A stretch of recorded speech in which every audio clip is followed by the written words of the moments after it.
What is up, guys, and welcome to the Malkorok Normal Mode Raid Guide. As always, in these normal mode guides, the abilities will be scrolling above my head, so make sure that you take a look at those so that you can take care of any abilities that you may have to deal with. This is a two-phase fight, and it's very tank and spank oriented. Okay, there are a couple cool mechanics, and let's get right into those. The first thing that you will need to understand is you do need to do a tank swap during this fight. So tanks, make sure that you go ahead, check that out, figure out when is going to work best for you and your fellow tank to swap during this fight, and get that all straightened out. During phase one, again, there's going to be a spread phase. Okay, so this phase you're all spread out around the room, and what you want to understand is there's only a few things that you need to worry about. There will be pools on the ground called void zones, little purple pools. You have to soak those. If you do not soak those and no one is in them, it will do a ton of raid damage to the point where with the raid damage going out, you do need to soak those. If you don't, you will pretty much wipe the raid. So keep that in mind, is that those do need to be soaked. That's why we're spreading out around the room, not only to stay spread out, but also to make soaking easier. So if you see a void zone and no one's in it, get to it quickly. Keep in mind that only one person needs to be in it though, so if there's 3 of you in there, one of you can probably get out. You do not need to take all that extra damage. And that's really where the trick comes in phase one, is just making sure that there's someone in every pool, and then you're soaking. The other abilities that he does during phase one are, you will see a shield debuff. Pretty much how this fight works is you get double health. So however high your health is going into that phase, you will actually gain a shield that is able to be absorbed up to 100% more than that. So you technically have double health. So what you want to do is you'll see this little icon. It is either red, yellow, or green.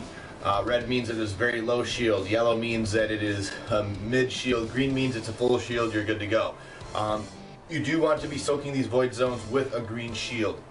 If you do not have a full green shield when soaking a void zone, make sure you're popping a defensive cooldown or a personal cooldown so that you can negate some of that damage. Because remember, during this phase, any damage you take cannot be healed back because it goes into your shield. So keeping your life high during phase one is extremely important, and it's your own personal responsibility. Now, the healers do need to keep your shields up, but you do need to understand how that works. The only other ability that you really have to deal with during phase one is he will do arcing smash. He will face an area, he will put smoke on the ground. You do not want to stand in the smoke, it will kill you.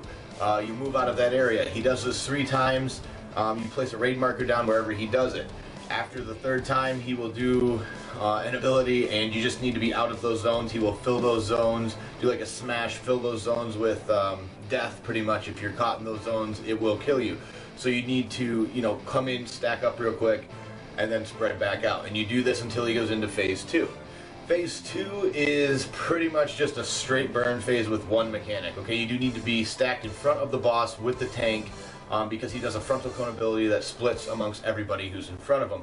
So understand that you do need to be stacked. The only time that you move out is there is a dispellable debuff that you get. If you get this debuff on you, that's the only thing you need to be watching in this phase, guys, is just watching your debuffs while you're DPSing. If you get this debuff, run out, get dispelled, run back in. If you don't get dispelled, just stay out there till it wears off. You cannot come back into the raid with this debuff. There's too much raid damage going out. You will wipe the raid if you get hit by these. So make sure that if you're literally during that phase, there's nothing else to watch though. So you're just literally DPSing and watching your debuffs. As soon as that debuff comes up, you run out, get dispelled, call for dispel. As soon as you get dispelled, run back in, and then that's the entire phase. It's rinse and repeat at that point, guys. That's how simple this fight is. It's a 6-minute enrage, so it's pretty tight enrage. You want to make sure that it's, you're pushing out all the numbers that you can. But phase 1 is really where you're going to take a little bit of time to get used to, is figuring out how those arcing smashes work, figuring out where you need to be spread during, where your groups need to be spread so that you can cover all the void zones. And then you also need to figure out, how the shield works a little bit for your healers. Not very hard mechanics, but once you can figure them out, this fight will go down really easy for you. Again, it is a DPS check though. It is you versus the enrage, so keep that in mind. I hope you guys like this one, and as always, we'll see you in the next one.